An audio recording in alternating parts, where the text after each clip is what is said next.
Mister ladies viewers அனைவருக்கும் வணக்கம். நான் டாக்டர் நித்யா, சித்தா பிசிஷியன். சிலருக்கு மூச்சு வாங்குதல் அப்படின்ற ஒரு பிரச்சனை இருந்துகிட்டே இருக்கும்.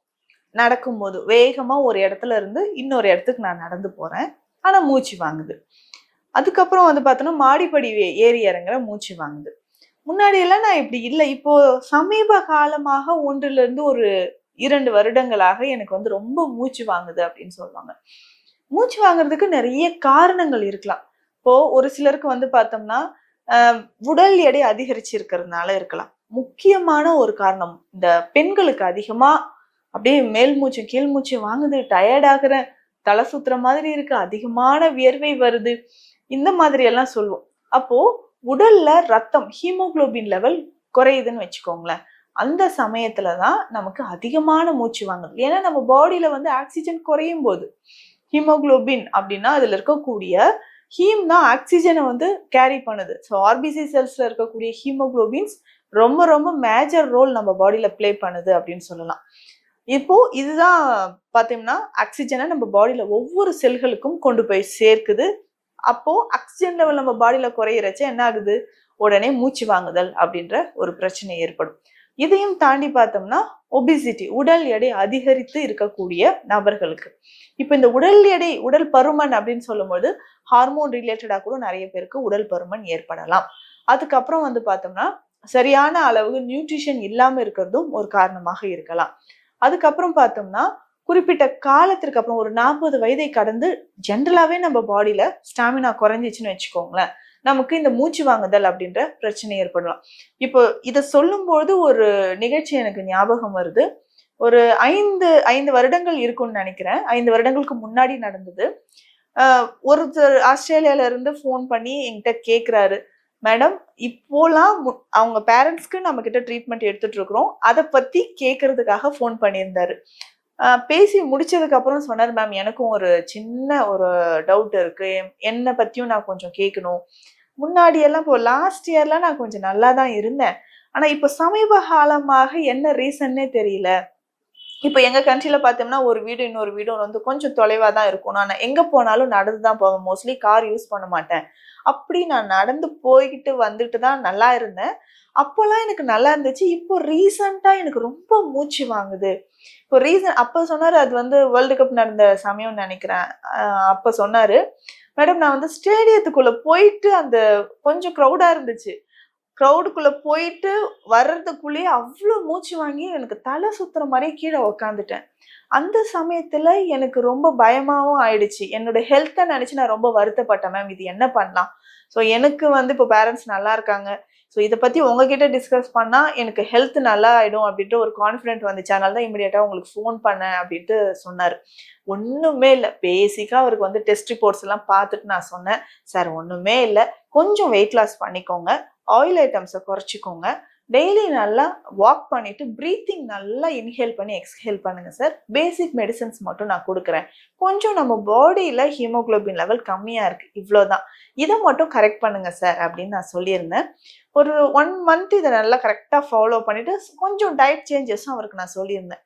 ஸோ இதெல்லாம் ஃபாலோ பண்ணிட்டு, மேம் இப்போ அந்த பிரச்சனையில் நான் அன்னைக்கு ஸ்டேடியத்தில் எனக்கு நடந்த அந்த சம்பவத்தை வச்சு நான் ரொம்ப பயந்துட்டேன். இப்போ நல்லாவே இருக்கேன். நீங்க சொன்ன மாதிரி ஒரு 2 கிலோ குறைஞ்சிருக்கேன். இன்னும் ஒரு 2 மந்த்ஸ்க்குள்ள நீங்க சொன்ன மாதிரி ஒரு 5 to 6 கேஜிஸ் நான் ரெடியூஸ் பண்ணிக்கிறேன் மேம் அப்படின்னு சொல்லியிருந்தாரு. இதே தாங்க நிறைய பேருக்கு நடக்குது.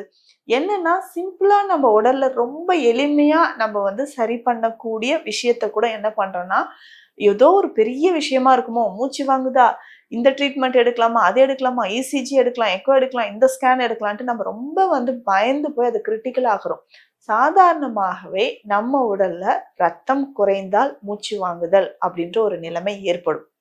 அதுக்கப்புறம் பார்த்தோம்னா நம்ம உடல்ல ஆக்சிஜன் லெவல் குறையும் போதும் இந்த மாதிரி ஏற்படலாம். நல்லா கவனிச்சு பாருங்க, கொலஸ்ட்ரால், நம்ம பாடியில கொலஸ்ட்ரால் அதிகரிச்சு இருக்குன்னு வச்சுக்கோங்களேன், நிச்சயமாக மூச்சு வாங்குதல் ஏற்படும்.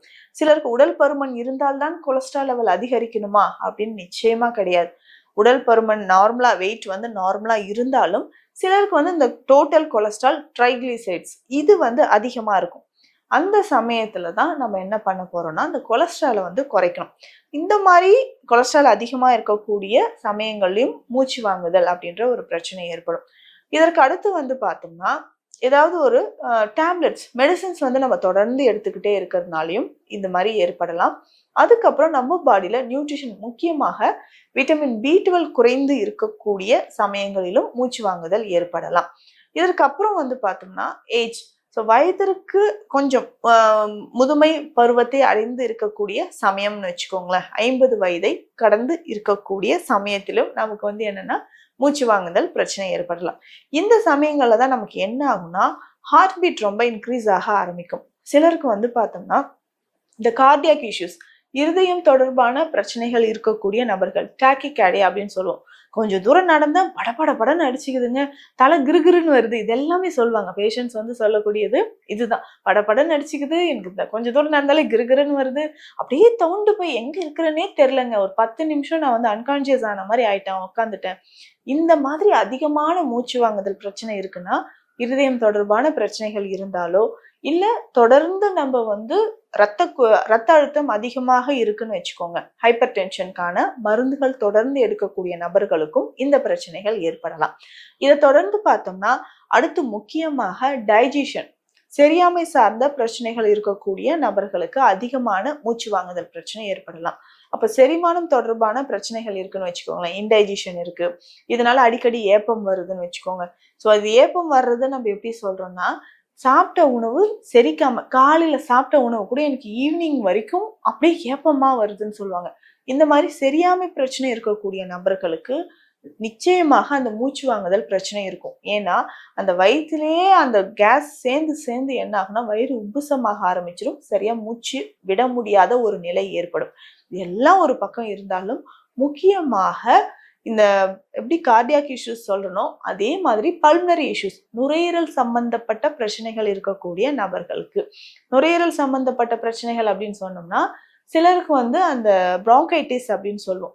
அந்த ஏர் பேசேஜ்ல வந்து சளி எல்லாம் சேர்ந்து எல்லாமே நேரவாயிருக்குன்னு வச்சுக்கோங்க. அந்த சமயங்கள்ல நமக்கு அந்த சளி சேர்ந்து சேர்ந்து ஏர் ஃப்ளோ உள்ள வந்து காற்றே போகாத மாதிரி இழுத்து இழுத்து மூச்சு விடுவாங்க. பல வருடங்களாக ஆஸ்மா, வீசிங் இருக்கு அப்படின்ற பிரச்சனையும் நிறைய பேருக்கு இருக்கும். அதுக்கப்புறம் சைனசைட்டிஸ் பிரச்சனை இருக்கு, நேசல் பாலிப் இருக்கு.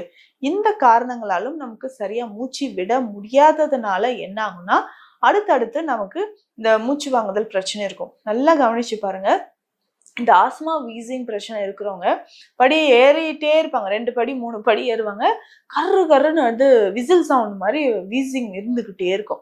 இழுத்து இழுத்து ரொம்ப சிரமப்பட்டு மூச்சு விடுற மாதிரி இருக்கும். ஸோ இந்த காரணங்களால நமக்கு என்ன பண்ணணும்னா இந்த மூச்சு வாங்குதல் அப்படின்ற பிரச்சனை இருக்கும். இதுக்கு பேசிக்கா மூச்சு வாங்குதல் இருந்துச்சுன்னா உடனடியா நம்ம கவனிக்க வேண்டிய விஷயம் என்ன, நம்ம உடல்ல ஹீமோகுளோபின் நார்மலா இருக்கா, போதுமான அளவு ஆக்சிஜன் இருக்கா, கொலஸ்ட்ரால் லெவல் எப்படி இருக்கு அப்படின்றது மூணுத்தையும் கவனமா டெஸ்ட் பண்ணி பார்த்துக்கோங்க. அதுக்கப்புறம் பெண்களை பொறுத்த வரைக்கும் நமக்கு மாதவிடாய் நிற்கும் சமயத்துல இருக்கிறோமா அதற்கு ஏற்ற மாதிரி பார்த்துக்கணும், அதற்கு ஏற்ற மாதிரி மருந்துகளும் எடுக்கணும். முதல்ல முக்கியமா இந்த மூச்சு வாங்குதல் பிரச்சனை இருக்கும்பொழுது நுரையீரல் மற்றும் இருதயம் இது ரெண்டும் தொடர்பான மருந்துகளை நம்ம தொடர்ந்து சாப்பிடணும். இதுல முக்கியமா நம்ம ஒரு கற்பம் மருந்தை கொடுக்கிறோம், விழுதி கற்பம். இந்த விழுதி கற்பம் அப்படின்ற மருந்து நம்ம நுரையீரல் மட்டும் இல்ல இருதயத்தையும் பலப்படுத்தக்கூடியது. பல வருஷமாக நமக்கு வந்து இந்த ஆஸ்மா இருக்கு, வீசிங் இருக்கு, பல்மனரி எடிமான்னு சொல்லுவோம். அதாவது சிறுநீரக நோயாளிகளுக்கு எல்லாம் வந்து பார்த்தோம்னா எடிமா, ரத்தம் வந்து உறைஞ்சு போய் ஒரு மாதிரி பிளட் பியூரிஃபையரை தொடர்ந்து எடுத்துட்டு இருப்பாங்க. ஸோ கார்டியாக் இஷ்யூஸ் இருக்கிறவங்க, ஸோ பிளட் பியூரிஃபையர் எடுக்கக்கூடிய நபர்களும் இந்த விழுதி கற்பத்தை எடுத்துக்கலாம். அதே மாதிரி சிறுநீரக நோயால் பாதிக்கப்பட்டிருக்கக்கூடிய நபர்களுக்கும், ஸோ கை கால்கள் எல்லாம் பார்த்தோன்னா வீக்கம் இருக்கும். இதுவே நுரையீரலும் தண்ணி கோத்துக்குச்சு அப்படின்னு சொல்லுவாங்க, பல்மனரி எடிமான்னு சொல்லுவாங்க. இந்த பல்மனரி எடிமா இருக்கக்கூடிய கண்டிஷன்லயும் நம்ம என்ன பண்ணலாம்னா விழுதி கற்பத்தை எடுத்துக்கலாம்.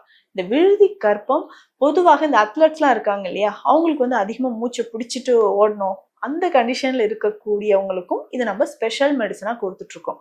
பொதுவாக நம்ம நுரையீரலை பலப்படுத்தவும் அந்த டாக்ஸின்ஸ் எலிமினேட் ஆகும் இந்த விழுதி கற்பம் பல வருடங்களாக நம்ம கிளினிக்ல நம்ம கொடுத்துட்டு இருக்கிறோம். இதை தாண்டி வந்து பார்த்தோம்னா இன்னும் நிறைய மருந்துகள் இருக்கு. திப்பிலி ரசாயனம் முக்கியமாக பார்த்தோம்னா நுரையீரல நாட்பட்டு தேங்கி இருக்கக்கூடிய சளியை கூட வெளியேற்றுவதற்கு தான் சித்த மருத்துவத்தில் திப்பிலி ரசாயனம் அப்படின்ற மருந்து இருக்கு. அடுத்து பொதுவாக நமக்கு வந்து ரொம்ப மூச்சு வாங்குதல் பிரச்சனை இருந்துச்சுன்னா, ரத்தம் குறைவாக இருந்துச்சுன்னா அதுக்கேற்ற மாதிரியான உணவுகளை எடுக்கணும்.